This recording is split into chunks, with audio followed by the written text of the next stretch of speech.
नमस्कार साथियों, स्वागत है आप सभी लोगों का आरडब्ल्यू टेक परिवार पर। मैं किशोर यादव यहाँ पर एक बहुत ही महत्वपूर्ण विषय के बारे में मैं बात करने आया हूं आप सभी लोगों से। और वो महत्वपूर्ण विषय आप लोग थंबनेल को देखकर भी आप लोगों को पता चल रहा होगा कि महत्वपूर्ण विषय क्या है। मैं यहाँ पर दो मुद्दों के ऊपर अपनी राय रखने आया हूं और आप लोगों को क्या लगता है उन मुद्दों के ऊपर, वो चीज आप लोग बिल्कुल कमेंट बॉक्स के अंदर फ्री है आप लोग बताने के लिए। आपको सभी को पता है कि हम लोगों ने एएलपी का जो नोटिफिकेशन है उसको डिटेल में देखा है। 9,970 पद आप लोगों के आए हैं। उन पदों के ऊपर जो फॉर्म है वो 12 तारीख से आप लोग के स्टार्ट हो जाएंगे, 12 अप्रैल से आपके फॉर्म स्टार्ट हो जाएंगे। उन फॉर्म में कुछ ऐसी बातें हैं जो हम लोगों को यहां पर डिस्कस करना जरूरी है। पहली बात, तो पिछले वाले फॉर्म के अंदर जो 2021 के अंदर 2024 के अंदर आप लोगों का आया था, उस फॉर्म के अंदर यदि आप लोग एक चीज देखें, क्योंकि 2018 के बाद में वैकेंसी 2024 में आई है, कहने का मतलब 5-6 साल का आप लोगों का वहां पर डिफरेंस हुआ है। और बीच में इन्होंने कोरोना की बीमारी का बोला कि कोरोना की बीमारी की वजह से रिक्रूटमेंट साइकिल कंटिन्यू नहीं हो पाई। चलो ठीक है, वो बात हम लोग सभी लोग समझते हैं। और उस दौरान जो भी आप लोगों का रिक्रूटमेंट हुआ था, उस रिक्रूटमेंट के हिसाब से इन्होंने जो एज लिमिट रखी थी एएलपी के लिए, वो एज लिमिट रखी थी आप लोगों की 18 से 30 साल की, सभी को पता है।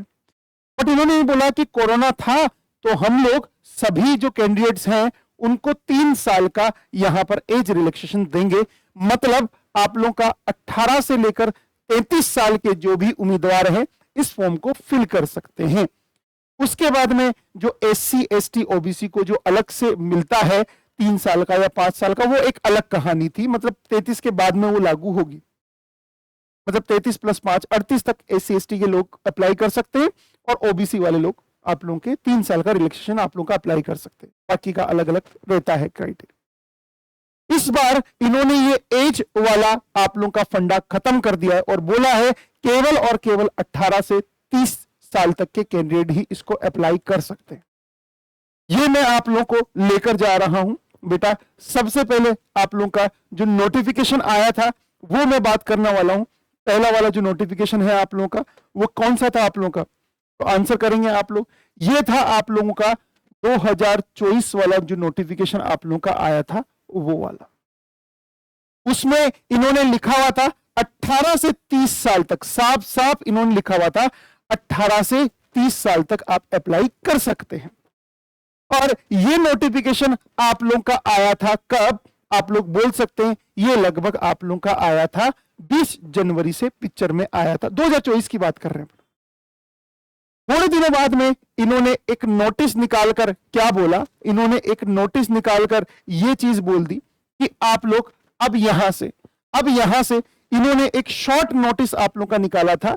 और वो शॉर्ट नोटिस इन्होंने ऐसा बोला था कि ये जो भी इंफॉर्मेशन है आप लोगों की, ये जो भी इंफॉर्मेशन है आप लोगों की, जो सेंट्रलाइज एम्प्लॉयमेंट नोटिस के अंदर जो दी गई है, उस नोटिस के अंदर आप लोगों को एज रिलैक्सेशन ऑफ 3 साल, मतलब जो 18 से 30 साल का इन्होंने दिया हुआ था उसको इन्होंने 3 साल बढ़ाकर 18 से 33 साल कर दिया था। ये इन्होंने नोटिस निकाल दिया था। बाद में बोला इन्होंने एज लिमिट 18 से 33 साल, इन्होंने ये अलग से नोटिस निकालकर इन्होंने बोला है। और ये नोटिस जो निकला था बेटा, वो भी निकला था आप लोग का कितने दिन के बाद में, तो आप लोग देखेंगे ये डेट आप लोग की निकली हुई है इसमें 31 आप लोगों का सबमिट एप्लीकेशन फॉर्म 31/1 आप लोगों का लिखा हुआ था। मतलब फॉर्म आप लोग के फिल होना स्टार्ट हो गए थे 20 जनवरी से। यदि आप लोग रिक्रूटमेंट नोटिस देखें तो 20 जनवरी से आप लोग के फॉर्म फिल करना स्टार्ट हो गए थे। और इन्होंने नोटिफिकेशन निकाला था कब, कितनी तारीख को इन्होंने नोटिस निकाला था, 29 तारीख को इन्होंने नोटिस निकाला था। 9 दिन के बाद में इन्होंने नोटिस निकाला कि आपकी एज 3 साल की बढ़ा दी गई है। ठीक है साहब, ये बताइएगा बीच में कोरोना आया था, 3 साल आप लोग का निकल गया, उसमें कोई दिक्कत नहीं है बेटा। बट इस साल इन्होंने ये बिल्कुल भी नहीं बोला है। और इन्होंने साफ साफ यहां पर क्या बोला है, साफ साफ इन्होंने बोला हुआ है मेरे बच्चों कि इस बार केवल और केवल आप लोग जो फॉर्म फिल कर सकते हो वो केवल और केवल 18 से 30 साल की उम्र के बच्चे ही इसमें फॉर्म फिल कर सकते।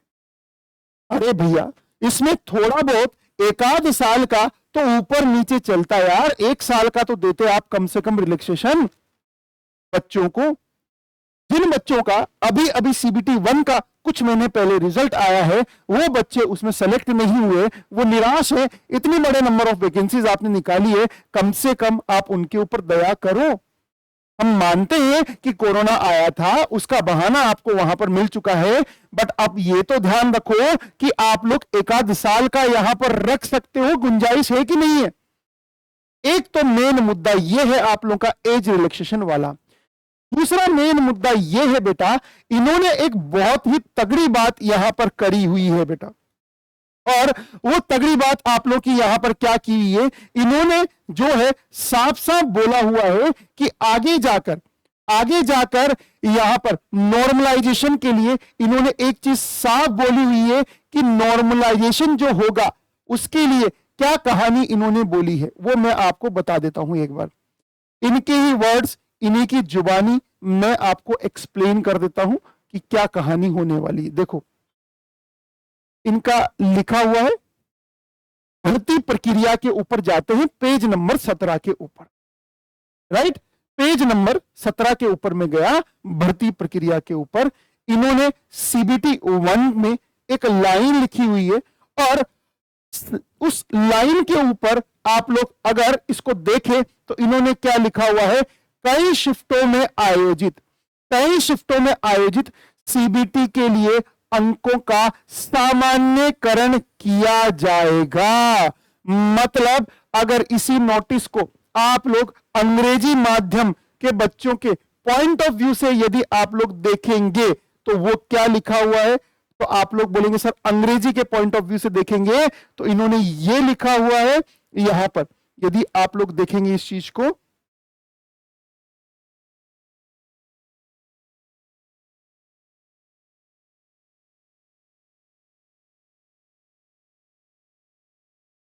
हाँ जी, इन्होंने इंग्लिश मीडियम कैंडिडेट के पॉइंट ऑफ व्यू से लिखा हुआ है कि आप लोगों का रिक्रूटमेंट प्रोसेस के अंदर फर्स्ट स्टेज के अंदर क्या लिखा हुआ है, normalisation of marks will be done अगर सीबीटी बहुत सारे आप लोगों के शिफ्ट्स में हुआ है तो।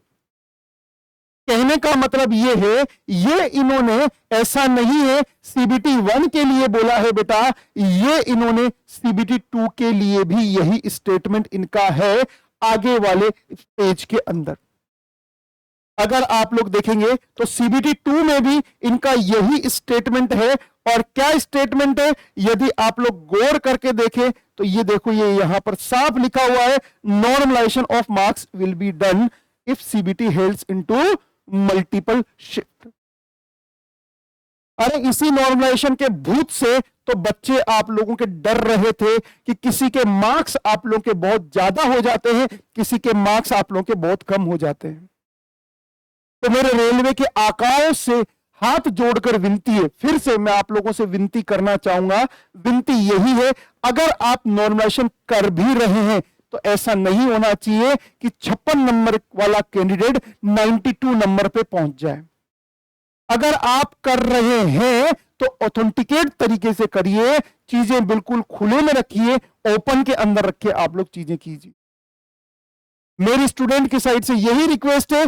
पहली रिक्वेस्ट ये है, ये नॉर्मलाइजेशन का जो भूत है आप लोग का, इस पर पिक्चर क्लियर करिए कि अब से ऐसा नहीं होगा। अगर आप नॉर्मलाइजेशन करेंगे 56 का 56 का 92 नहीं जाएगा। और दूसरा है, अगर पॉसिबल हो तो एज रिलैक्सेशन के बारे में भी विचार करिए आप सभी लोग। इस वीडियो में इतना ही था। आपको क्या लगता है, आप सभी लोग नॉर्मलाइजेशन के बारे में, एज रिलैक्सेशन के बारे में कमेंट बॉक्स के अंदर कमेंट कीजिएगा। मैं किशोर यादव, इस वीडियो में इतनी ही इंफॉर्मेशन थी। आप लोग RWA परिवार को सब्सक्राइब कीजिएगा, लाइक कीजिएगा। Thank you very much.